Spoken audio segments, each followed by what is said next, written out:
Uncensored is a podcast where real-life coders share their stories, best practices, and talk about coding and beyond. Coders Uncensored, podcast, real-life coders, best practices, coding and beyond. Coding and beyond. This is Coders Uncensored. Welcome, coders and people. This is amazing. I'm Angel Cora. I am the senior coder of the group. And I'm Trevis T, the newest coder on the block. And we are finally live. It's been actually two weeks since our last show, right, Travis? Yes, and this is Coders Uncensored. Correct. So we're doing a lot of different things on this show. So bear with us while we bring in the new person to the crew. And my dying plans here. So yeah, we're doing a little bit things differently here this week. Our topic is going to be a deep dive into freelance. So we're going to talk about all the goods and the bad about freelancing as a coder. And this can actually apply to more than just being a coder or a developer. It applies to any freelancers out there. So this is actually one of those topics where it kind of crosses industries. So yeah, I just want to give you a heads up on the topic that we're going to be talking about today. We are currently live on Twitch, Facebook, Twitter, and YouTube. Please send in your questions, comments. We'll read them on the show towards the end of the show, or maybe during the show. I mean, we don't have a structure today, right?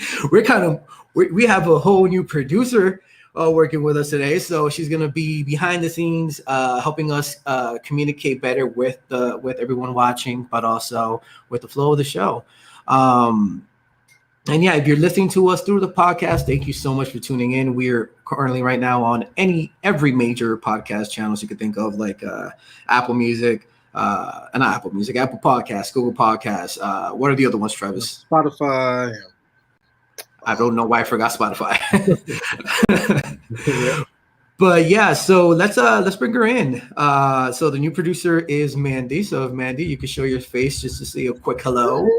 Ooh, what's up, guys? What up, Mandy? Hello. I'm a little nervous, but I got this. Oh yeah. So I know we kind of really didn't plan any of this, right? So do you want to tell anything to the people out there watching and listening?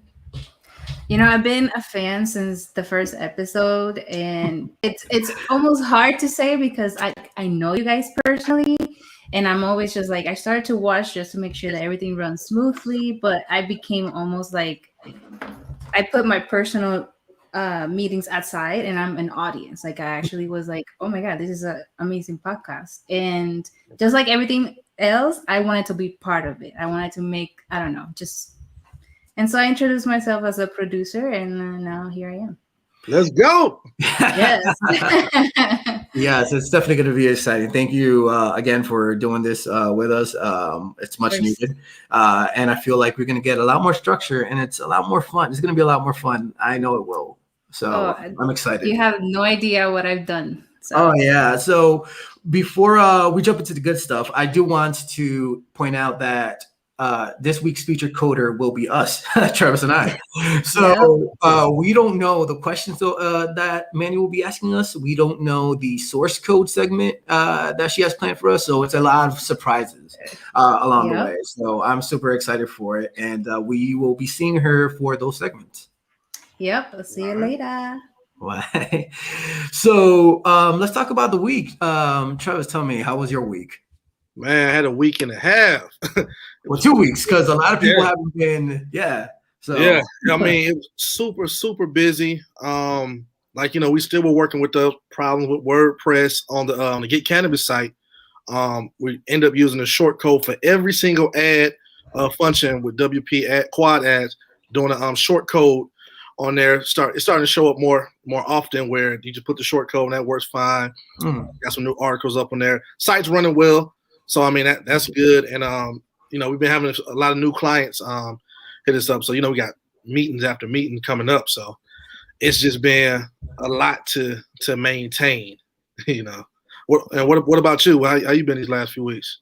I have been surviving. Travis sees me every day. right? So everyone watching, listening, Travis, I literally talk to Travis every day, and you spend maybe 5 to 10 minutes just talking about. Our goal is to talk 5 to 10 minutes. We end up talking for like an hour and a half. Right. And I have to say, this week I was just overwhelmed with deadlines, with every deadline you could possibly imagine. It was a bottleneck. It was a bottleneck of all the deadlines crashing in together. And that's why one of the biggest reasons why we weren't able to do the show last week was because we were, as coaches, we were busy. That's a good problem. But at the same time, I miss this. This is, I think I said it in episode 2. This is very cathartic to be able to speak about everything that we do and just express the frustrations and talk with other people. It's nice. Yeah, but to get it off your chest. Yeah, right, for real. Absolutely. So the code of questions is going to be directed more towards us this time around. So anybody who's watching, if you have questions, again, drop them on the stream, and we'll answer them towards the end. And we're going to dig a little deeper into freelancing. But before we do, a quick word from our sponsors.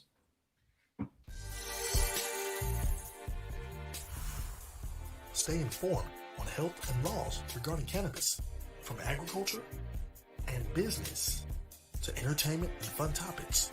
Get Cannabis is your online source for news and updates about cannabis, CBD, and hemp worldwide. GetCannabis.com.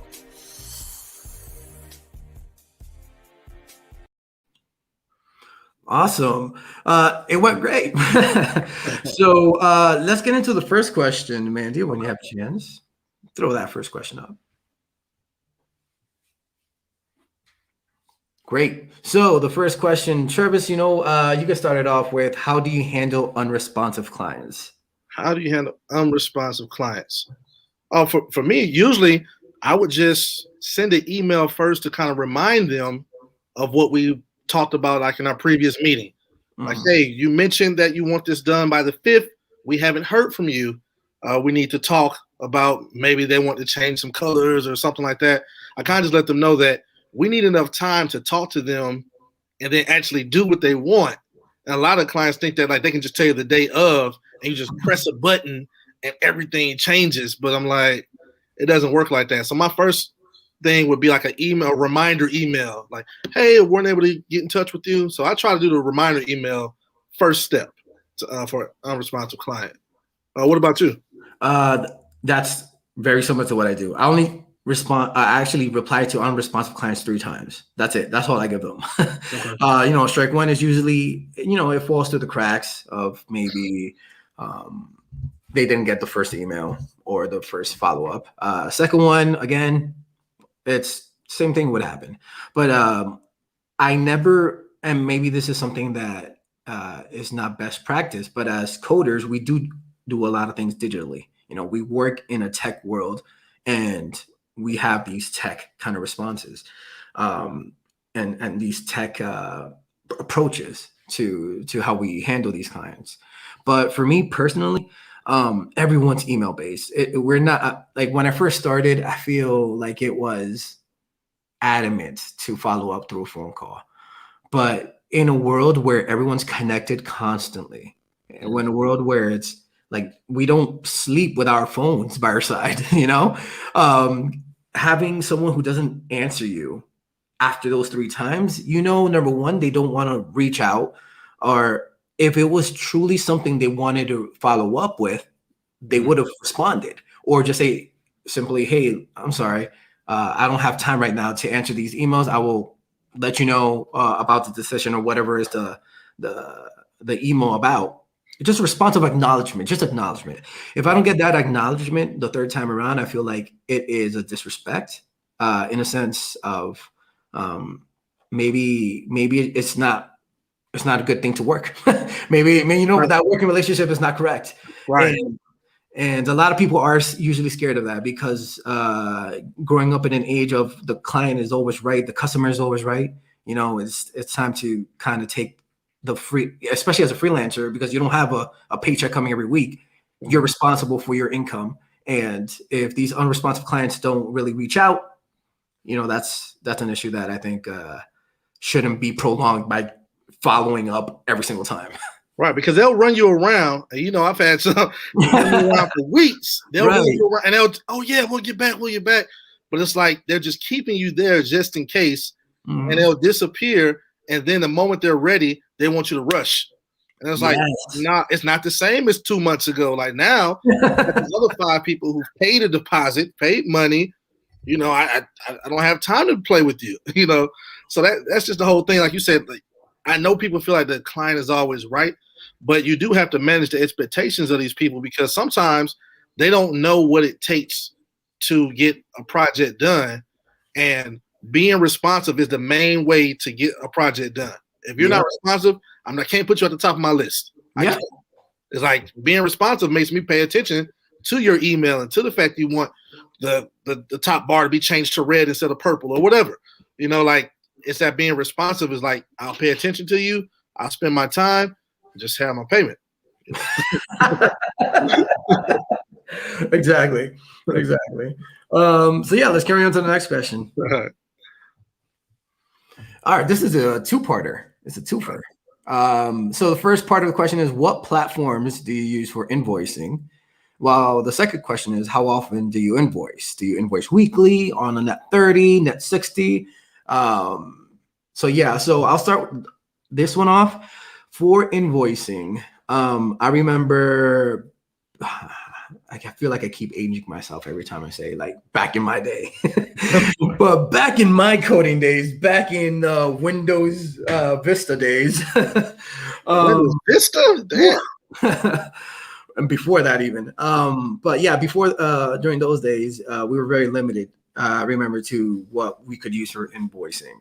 By the time I feel like I became a true freelancer. It was the time around the apps called like Wave apps, or I forget what the other one was, but it was a digital solution for invoicing. It was never because I've seen some invoices where you mail them in. I'm not that old. Okay. But yeah, I used Wave apps for one, and I never had the chance to use PayPal invoicing in a very strong setting. It was more like, hey, just you could pay that invoice I sent you through email through PayPal, but I didn't use the PayPal invoicing services that they offer now. But now I actually work with QuickBooks, and the main reason why my freelancing gig has kind of evolved to something bigger, and yeah, I do everything through QuickBooks just because it's easier for me to connect my taxes, connect clients' information, private information from my company, as well as the clients themselves. So that's what I use now. What do you use, Travis? Well, I started off using PayPal, just because they had like the invoice maker inside of your business account. Right. And you could like save business contacts in there, you can invoice them out. But also, I was doing a lot of audio invoices and stuff like that. You would have particular clients who may not have the funds available, but they have a credit card. And with PayPal, they can pay via the credit card and invoice. That's cool. Now, if you need certified funds, I took from you, like I use Waves now to invoice as well. But I don't know, having more than one way sometimes for like some of these clients who are not available, like it's kind of like a way to kind of pin them down and say, hey, well, just PayPal me. Hey, I got the other invoice. Like you can do it different ways to kind of get them too. But if you're having to do all that run around, you may not want to even work with the person if it's like a lot of work to get them to pay an invoice. Very true. You know what I mean? But I'm starting to weed those people out. But yeah, I started on PayPal, and I use Waves, and I'll be moving to QuickBooks too. Yeah, no. Something I completely forgot about invoicing that I feel like everyone should be aware of are the fees. I think how much is PayPal? What are the fees? Man, like I think they might do 3%, or whatever. If they always choose like whatever more, then they're gonna charge you the one that's higher. I can't remember offhand, but yeah. So I mean, I've seen that before. I charge somebody a little bit extra just because of processing stuff like that with the fees. And they're like, oh, why did it cost that much? I'm like, you're late. I'm not going to. Number one, you're late. You didn't respond to my email. And now I'm paying a fee because I had to track you down through your baby mama or something. Like, come on. It's crazy. So, right. Right. Yeah. No. Yeah. You're so fucking right about Those that. fees are a big thing though. Right. How about the invoicing? Do you do weekly 30 or net 60? I was doing every 2 weeks. Every 2 weeks. Every 2 weeks. What about you? So you know, that's a good question. So that's tough because I invoice at the beginning, right? Mm-hmm. To start. So it's usually either 32%, 10%, 20%, 50%, whatever it's agreed upon, the initial deposit. And then after that should be paid in whenever they expect me to start the work, right? Right, when you start. Exactly. And then whenever the work is finished, completed, then I usually do net 30 for them, just because I usually take on projects that are more massive in scale and take a long time. Right. So yeah, waiting for that. Like I don't expect them to pay 5, 10, 15, 20,000 in a day. Right. Like even if they're able to break it apart or anything like that, it's better for the net 30 overall for them. I kind of feel like 5,000 unless you can do every 2 weeks. And if Absolutely. it's over 5,000, you might do net 30. Because I feel like if you already came to you, like when I'm doing normal consulting and I'm doing it, I'm like, okay, they're going to pay their deposit. And now every 2 weeks they have this money. If they don't have that budget, it's like, this isn't what you need to be doing anyway. Right, right. Because imagine doing a net 30 and it's only like $3,000. And you're like, 3 days. You're gonna wait? Give me a month? You're gonna wait a month for a paycheck, bro? Right. So you kind of manage the expectations, but yeah, that's good information. Yeah, I dig that. So let's move on to the next question. I'm actually pretty excited for that one. How do you deal with managing client deadlines? This hits so close to home for me because of the past 2 weeks. But I don't want to start it off, man. You kick it off. So if it comes to something like coding, my first thing is I'm going to ask you. I'm going to say, Cora, how long do you think it should take to do this? Whatever, so I can manage that and just tell them, hey, just getting started in this field. Let me follow up with my mentor to see how long this probably should take. If myself, our team can get together and get this done for you. So I try to give them put them on hold, go check with an expert, then come back and give them a timeline that's feasible. And then I know you were telling me about doing it by hours, but other freelancing that I've done, if I have to do something, I'll tell people hey, estimate's gonna be 4 days, but then I'll tell them I'll be done in 6.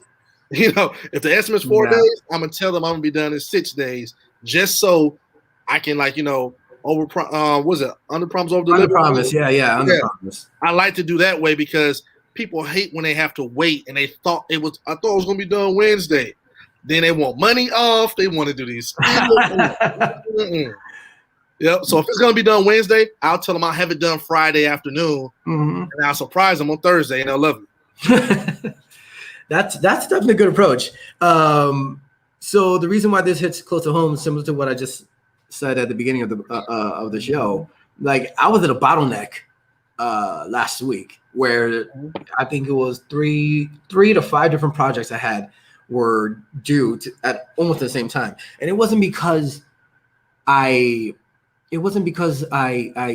deadline I put all the deadlines similar.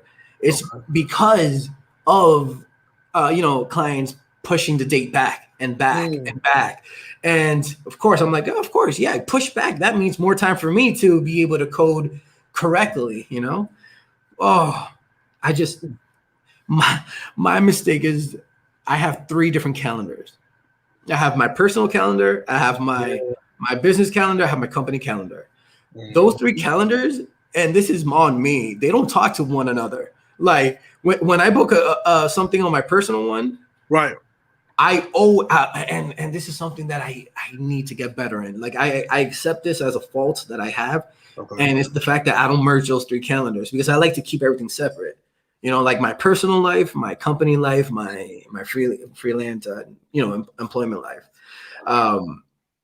But these are the pitfalls. All 3 of them kind of merge and collapse together, and I'm like, holy shit! I have so many deadlines. Right. So I know almost every day you will say something. I'm like, no, we got a meeting. No. You're like, yeah, 2. I'm like, booked. Yeah. It's so booked that like you just talk and say, yeah, we'll do that at 11. I'm like, no, we can't.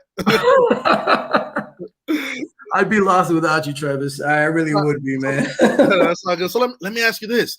So do you think when those clients come with these revisions, right? Do you think you might have to do something like add an extra 2 days, and like if they push it back and they need a revision, they kind of push them to the side because they asked for that revision? Is that acceptable? Or is that like no? Yeah.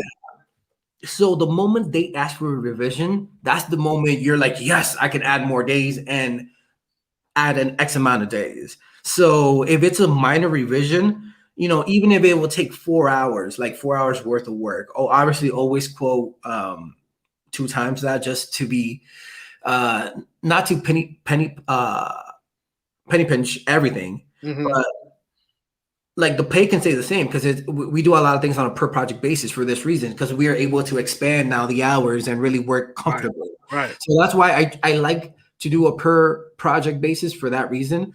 So the hours are accurate. What we quote them would be, let's say, this project will take 100 hours to complete. I always tell them this is a 100 continuous hours. So like deadlines and hours are never the same thing. So like if they have a revision and they pushes back the deadline, then it's essentially not that 8 hour of extra work was going to take a week. It's that we have to manage all the other projects that we have. We need to move things around. We need to make sure that, like what happens to me all the time, overlapping meetings. Right.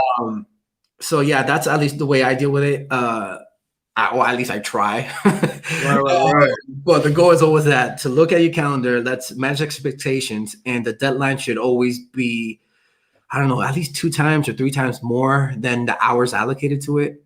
So like if we're when you had time to breathe and debug and everything, right? Right. Yeah. Because like it's just good to be able to go look at your code and see what you need to update, what you need to fix, because doing it right the first time is way better than doing it fast and then fucking up later on. Right. So that's me. Some people will just tell me, hey, I wish you're a faster coder, but hey, guess what? My sites, when I push to production, they're never broken, Right. So yeah. And we've seen some sites that were out there, and it was like, you showed me, look at this site. And I was like, man, this is the finished site. They thought it was done, but they probably did it so fast. Yeah. So that's the benefit of taking the time and scheduling the deadline like that. Man. That's cool. Cool. So let's move on to the next question. Okay. So we have, what's the best way to fire a client? How do you break up with them? That's have you had the chance to break up with the client yet? Yeah. Well, not a coding. Yeah. Well, yeah. We had one coding client that we broke up with pretty clean. Basically, they came in and said they wanted one thing, and that's like a 1-page static website, basic, blah, blah, blah. And the next day they wanted a full-blown e-commerce store with 250 items. And then they weren't even responsive. But after like a week, they were sending messages like, hey, what's going on? I haven't heard from you. And I'm like, whoa. You may just want to go somewhere else, because our expectations, what we quoted, everything's just different. And they were just constantly just sending me stuff like, look at this, look at that. And I'm like, it's not working. So I just told them that what they wanted, it just wasn't a good fit. I used a little soft close with, good fit. Now, before coding, when it comes to like audio, I break up with clients all the time with that. Hey, it's not working out. Yeah.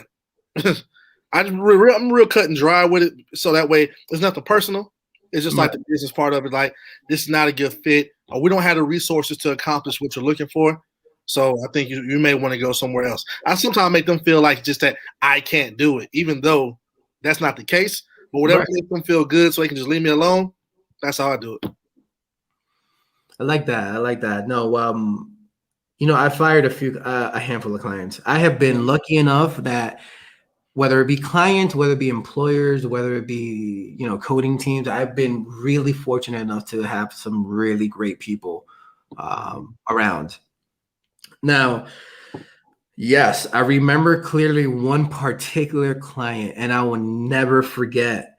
And and the fact that I forgot what it was. I remember I designed the site. Mm-hmm. The site was approved. You know my methods. Yeah. My Yeah. methods, for everyone watching this, my methods are very concise. Like I need shit to be completely in a straight line before I show to anyone. I completely designed a website for someone with a lot of pages inside and the whole view of how it's gonna look. Approved. The thing was approved and signed and ready, right? Okay. Like, okay, cool. Yeah, okay, cool. Shit. Like the site, made minor revisions here and there. I take time to code the site. And then I remember this guy was just shitting all over the site. Like, oh no, this needs to be here, this needs to be there. Oh, why doesn't this look better than whatever and stuff like that? And I have thick skin. Like everyone knows me. I have thick skin. If you have an opinion about me, I will take it into consideration. I will make it better. And maybe it's just something that I was raised with my entire life. But the very thick skin allows me to be able to see things from an outside point of view. And I wasn't even offended. I wasn't even offended about the fact that, oh, maybe the site he didn't like the way it looked, kind of thing, like coded. Okay, cool, whatever. Like, what can we do to make it better? Like, yeah, if this is how you feel, let's get into a common ground. That did not go well.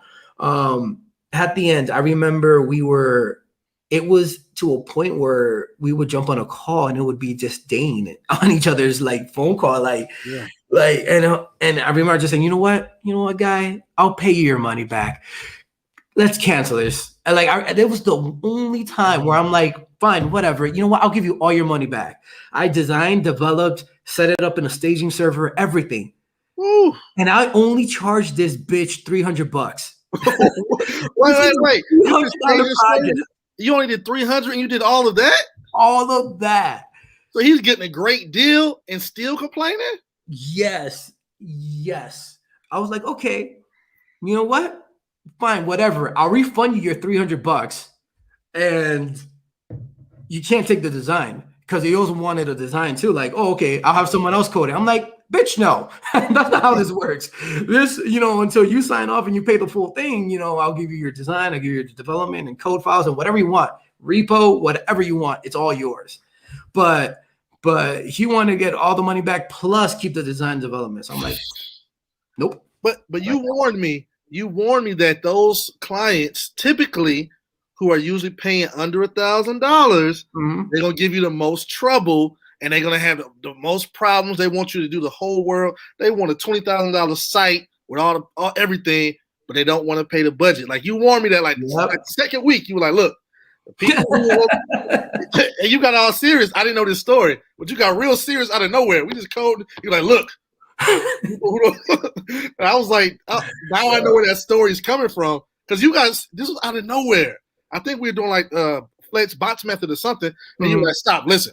Less than that, they're not really going to, they're going to give you a hard time. I was like, okay, yeah. And now I see the story. I'm like, that's crazy. PTSD, man. I got PTSD from it. And to top it off even more, like I've had so many clients after that client, right? And after that client, I don't think I've ever had to fire a client just because I vet them so well now. Right. Like right from the beginning, like if I just have a small little inkling of, what's not going to work out, then it's not going to work out. Right. It's the power of saying no. A lot of people are usually scared of saying no. So that's I'm so glad you showed me that because we had about 10 people I had to sift through, 10 clients I had to sift through, like nope, until we got some better clients because people they love the idea of code something for me, build something for me. It sounds neat, right? It sounds cool. Right. But the actual process is like you're going to have to be a part of this. You know what I mean? This is like making a big purchase and investing your time. And a lot of clients, they don't want to do that. They just want to tell you. You go and just want to do magic and come back and it's supposed to be perfect. And it's like, work like that. Right. Absolutely true. All right. So for the last question, what do we have? All right. How do you determine your rates that you charge clients per project, per hour? What do you got, Trey? I asked Cora. I asked you. I go in. I explain the site to you, and then say, "What do you? How long should it take? What do you think?" And then we never do per hour. We always doing per project. Mm-hmm. Like tell them how many hours it would take them to do that. But yeah, like and from just listening to you, like I said, we kind of cut out like we don't do anything under 1,000. Like it's just no, we just don't do that. Like maybe when the first week I started, but now. And so yeah, that's kind of my method. I always just refer to the expert. And I tell a lot of people, like, if you don't know, refer to someone who has 15 years of experience so you don't mess yourself up. Because you see me about to do a whole bunch for way less than it was supposed to be, and you stopped me. So I was like, no, until I really, really get a feel, I'm going to keep bothering you about it so that way it'll be smooth. Right. And a lot of people who usually, try to either lowball or just are curious about some of these, projects and how much they cost. Like, it's totally fine to, and this is something I feel like not a lot of people do who are looking for websites or looking for coders. It's fine to get second, third, fourth opinions from other people. It's fine to shop around for your favorite coder. Someone thinks like, someone codes, this person is the brother and sister of the father of someone's grandson, knows how to put some, code together. And that's not the case. Vet your coders the same way you would vet a contractor for like, reflooring or roofing your house or something like that. So like when these people come to me and I'm either the first one, I never hesitate and say, you know what, shop around, see what other coders say, because not every coder is an expert coder. People come and say, I'm an expert coder. No, bitch, you probably know a lot about something, but that doesn't make you the best or the fastest or the most efficient. So I know like my pitfalls may not be for a particular person, right, versus someone else who may be looking for someone who wants to who needs a fast coder, but also doesn't really care about the integrity of the code. Like, and that's all part of the per hour per project. So I like to do per project when I charge, right? Just because it allows us to extend the time and be able to have a site that is done correctly the very first time, and we don't need to go back and change as it would hurt if it was per hour. So if there's like what I like to do is, okay, I charge per project, but I also give them a 30-day kind of like bug review. Like if we find any bugs within those 30 days, we're taking care of it. Like that's our responsibility, because we always try to guarantee it's a perfect site right out of the bat. Like everything's working. So yeah, our goal is that whenever something goes into production, it's minimal, very minimal work that has to be done afterwards to do, to fix bugs and so forth. So yeah, that's I charge clients just on the whole scope of it. Oh, there she is. Yeah, I agree with everything you guys are saying. Yeah, so with this, I think we should move on to our next segment, which is, and I'm going to say it slowly, if and ifs, because if I say it quick, it's a mess. All right, here we go.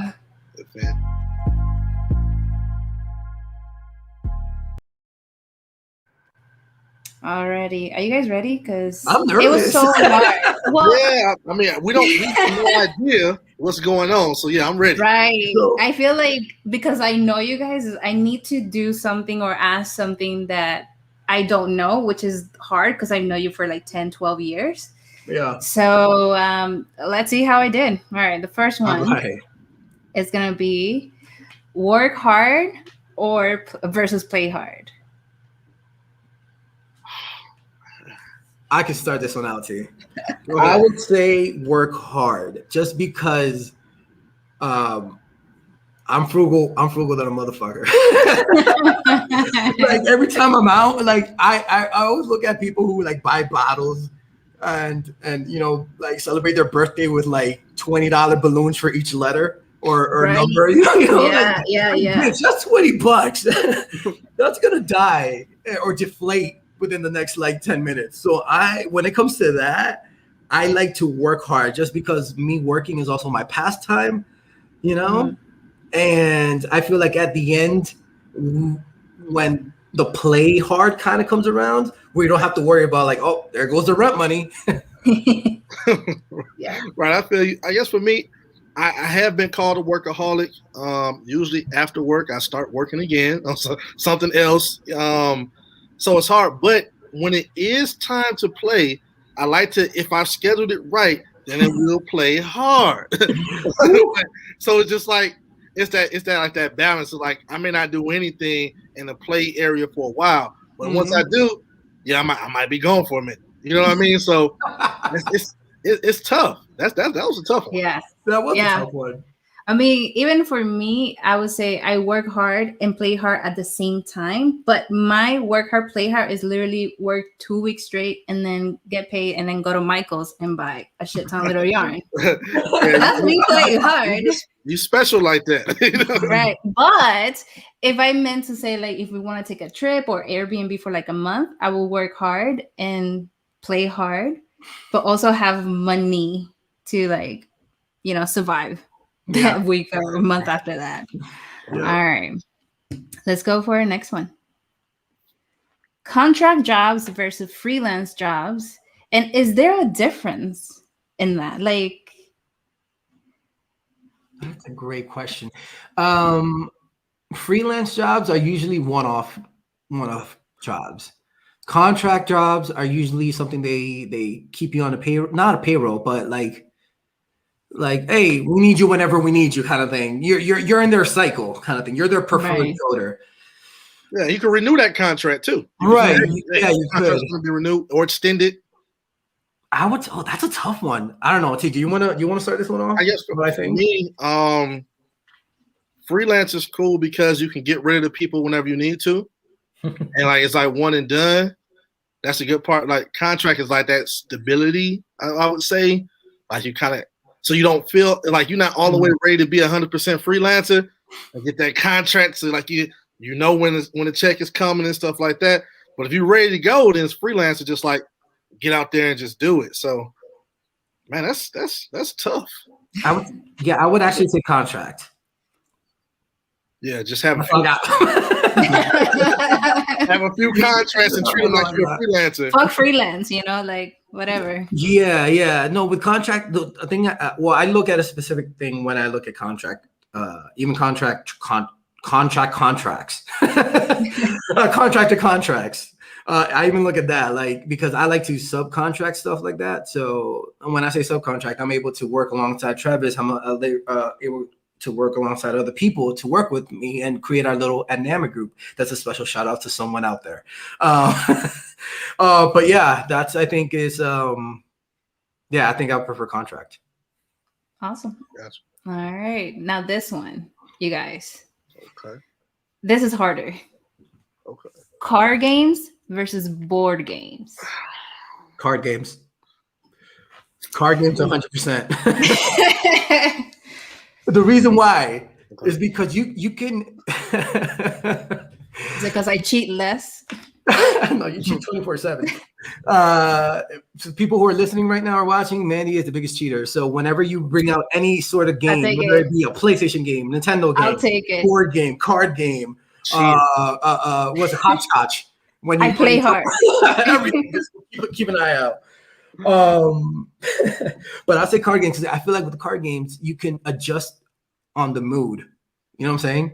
So like if you want to get sexy, let's play a little strip poker. Or if you want to get serious, let's play a little poker. I see it. I see it. You know, if there's like a Monopoly game, there's only one way it's gonna go. You're gonna break your relationship. That's literally the only outcome of Monopoly. So I would say card yours game. Mine. Yeah, I do feel like card games have a wider range, just like you're saying, because for example, you know, I go all over the world and I take my Uno cards with me. And they know how to play Uno everywhere. You know, and like you can play Uno, but like then I play Tonk. You can play Tonk, you know what I mean? But when it comes to board games, you kind of know what you're getting. It's like Monopoly. Somebody gonna be fighting, like you said. You know, it's this, that. But yeah, those card games is like it's a whole array of different things. So, yeah, me personally, yeah, card game, preferably Uno. Nice. I'm glad it was so easy for you guys It was because I'm here like, well, I mean, Monopoly is it's like I've always wanted to win Monopoly, and one night I decided to be the bank. And we just were drinking, and I don't drink much, but I drink, but everybody else was just drinking, and I was just the bank. So every time I was low in cash, just take some. The cheater. Everybody. The cheater. But you know what? It was the most fantastic 6-hour game, and I won. So, I love it. So basically, you cheated your way to the top. That's it. It's been literally 6 years in the making. Everybody have fun, and I won, and I have fun. So yeah. Yeah. I done seen Monopoly and Spades. I done seen Spades really mess up some relationships. Spades, I know people don't talk to each other after a certain Spades game. Same way with Monopoly though. Those two games. Yeah. After that night, it was like that's the last time I won. So yeah, because that's it. Like that was the goal in life, to win one, and that's it. So yeah. All right. Next one is work 8 to 5 or 9 to 5, or morning, day, afternoon, or pull an all-nighter. Just overnight. As someone who has worked a lot of overnight like projects, literally an overnight. What was the last time I did an overnight? Like 4 days ago. Super recent. It's super recent. If only I was able to work overnight constantly, then yes, because overnight is when the world is sleeping and nobody is bothering me. It sounds like the Selena song. I was just gonna say that Selena song. I was just gonna say that. But yeah, I would say overnight.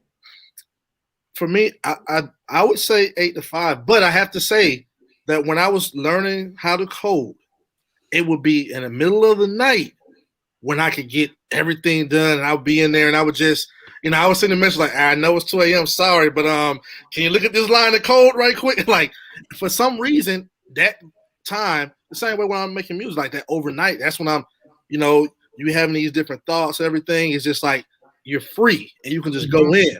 But the comfort of like the 8 to 5 or 9 to 5 when you're working on something, just know like after this time I can be free. That's cool too. But it's just like you said, if everything's blocked out, then that night time is cool. But I wouldn't want to do what we've been having to do. Like sometimes you're doing day and overnight. You see what I mean? Like right now you're doing like during the day and you're still doing it overnight. Yeah, I'm doing both. Separate the two would be in any combination, and we can separate the two, I'll take it. Yeah. Agreed. I mean, I never had the option, I think. So I 7:30 to 6 p.m.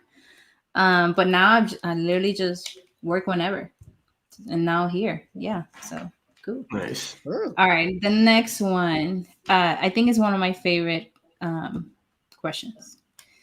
Comic books versus comic strips. Comic books all the way for me. That's it. It's a straight shot answer.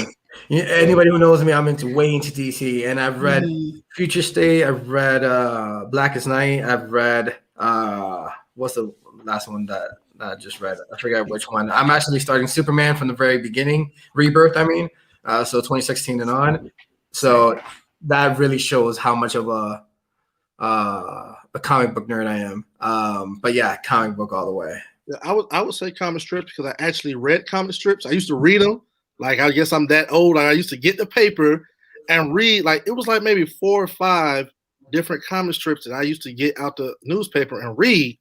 Yeah. And I can't even remember the names of them at the moment, but I used to really read them. Like, one had like this family and they always were doing something funny. Another one another one's called Curtis. I remember that dude had a hat on the back. His name was Curtis. And I used to read that comic strip, and I don't know, like I just always would get the comic and read the comic strips. Like it was that, and then like the stock market back when you had to look in the newspaper. Stock, right when people was just going public. Yeah, that was my thing. Like, comic strip, stock market, like in the real newspaper. Right. Yes. Yeah. I'm seasoned. Yes, I know. Nice. I think that I just started getting into the comic books, but it's not my thing yet. It's one day there will be a comic book for me. And with that, we're gonna go into explain the source. Woo.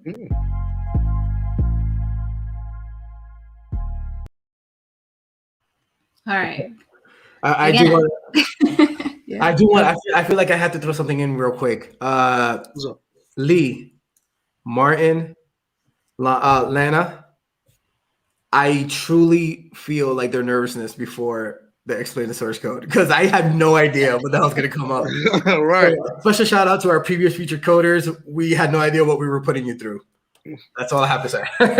Yeah, I feel like you guys are extra nervous because you guys, I know, and it's like, but Yeah. I'll be easy. I'll be easy. Okay. All right, so I'm going to start with Trevis.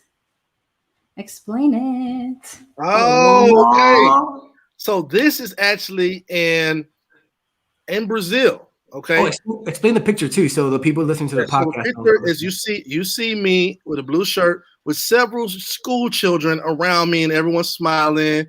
And there's like a little table tennis thing in front of us, and they're smiling because I just got done like performing in their classroom in Brazil, and it was a school called Ariminagato in Brazil, in Americana, Sao Paulo. So, obrigado todos los alumnos en Ariminagato.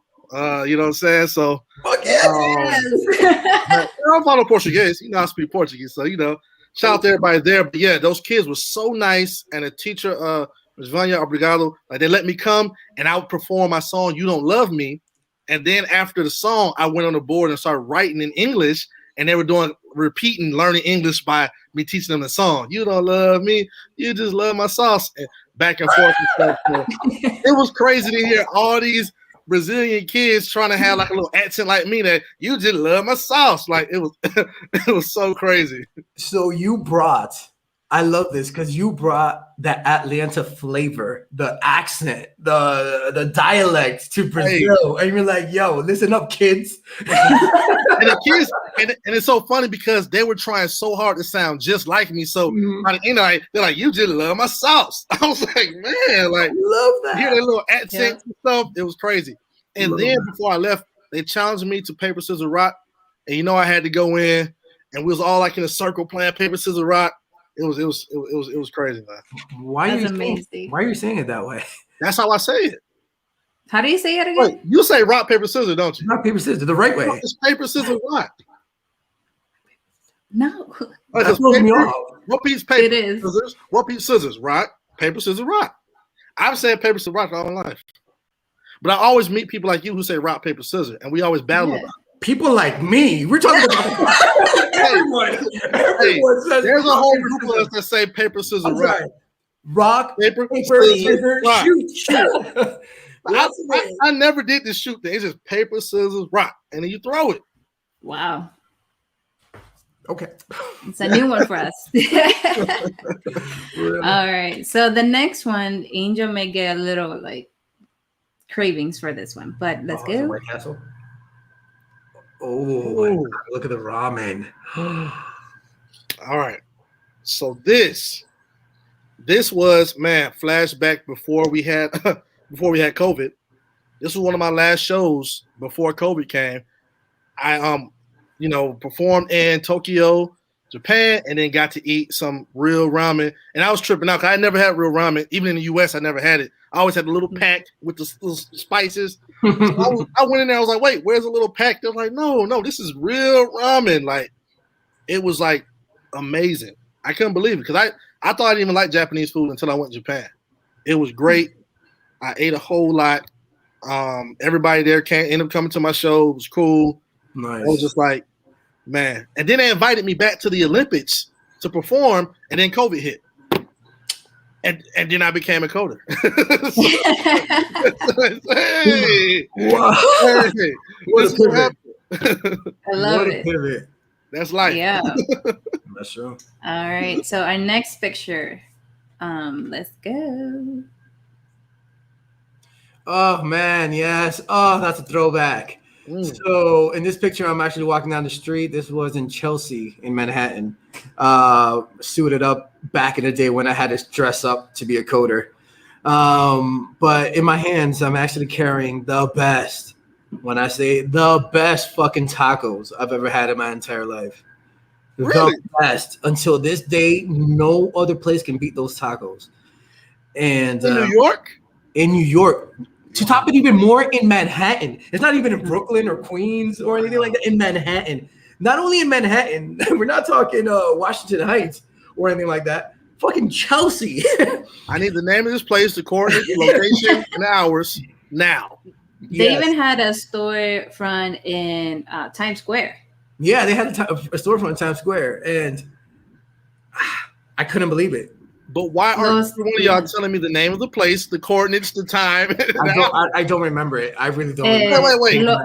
It's the best tacos in your life, and you don't know the name of it? Because I would look at Mandy, I'd be like, yo, tacos. And then we go to the taco spot. Hey, Mandy, you got info?